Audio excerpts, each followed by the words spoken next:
একজন অফিসার যিনি দুর্নীতির বিরুদ্ধে কলম ধরেন আর তার শাস্তি পান বদলি। আজ তার চাকরি জীবনের শেষ দিন। ৩০ বছরের চাকরি জীবনে তিনি ৫৭ বারের বেশি বদলি হয়েছে, ৫০টিরও বেশি দপ্তর সামলেছেন। এই কাহিনী বাস্তব সিনেমার থেকে বেশি থ্রিলিং। কিন্তু প্রশ্ন হলো, একজন সৎ আইএএস অফিসারকে সরকার কেন বারবার তাড়িয়ে বেড়ায়? তিনি কি শুধুই বলির পাঠা, নাকি এই বদলিগুলোর পেছনে আছে সিস্টেমের গভীর ষড়যন্ত্র? জানবো আজকের ভিডিওতে। অশোক খেমকা ১৯৯১ ব্যাচের হরিয়ানা ক্যাডারের আইএএস অফিসার, যার নাম শুনলেই মনে পড়ে সরকারি দুর্নীতির বিরুদ্ধে এক নিঃসঙ্গ লড়াকু সৈনিকের কথা। তিনি কখনো জমির কেলেঙ্কারি ফাঁস করেছেন, কখনো কোটিপতির ফাইল বাতিল করে দিয়েছেন।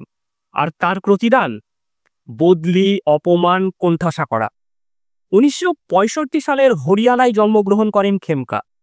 তিনি আইআইটি খড়গপুরে কম্পিউটার সায়েন্স নিয়ে পড়াশোনা করেন, এরপর অর্থনীতিতে পিএইচডি। এছাড়াও আইন এবং ব্যবসা প্রশাসনেরও ডিগ্রি রয়েছে তার।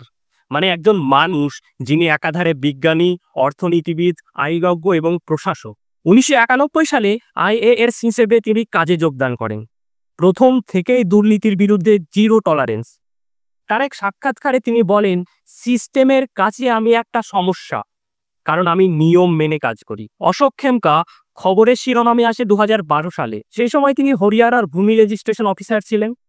তিনি তদন্ত করে দেখেন, কংগ্রেস নেত্রী সোনিয়া গান্ধী জামাই রবার্ট ভট্রা ডিএলএফ এর সাথে একটি ৫৮ কোটি টাকার জমি লেনদেনে বেআইনি সুবিধা পেয়েছেন। খেমকা চুক্তি বাতিল করেন, এরপর ৩ দিনেই তাকে সরিয়ে দেওয়া হয়। খেমকা চাকরি জীবনে মোট ৫৭ বার বদলি হয়েছে, গড়ে প্রতি ৬ মাসে একবার।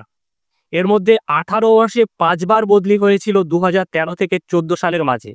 তবে কেন্দ্রে বিজেপি কিংবা কংগ্রেস যে সরকারই এসেছে, কারোর সাথেই আপোষ করেননি খেমকা।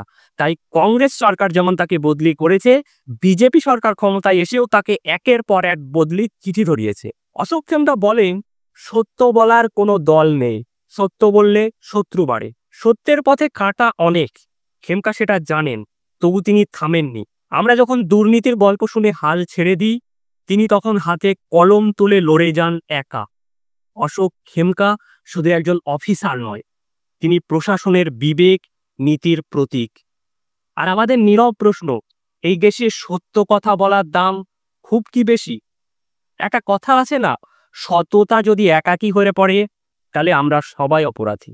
অশোক খেমকা চাকরি জীবন থেকে আজ অবসর গ্রহণ করছেন। যাওয়ার আগে তিনি যেন আমাদের সততার পাঠ পড়িয়ে গেলেন। ভালো থাকবেন অশোক খেমকা, ভালো থাকবেন আপনারা সবাই।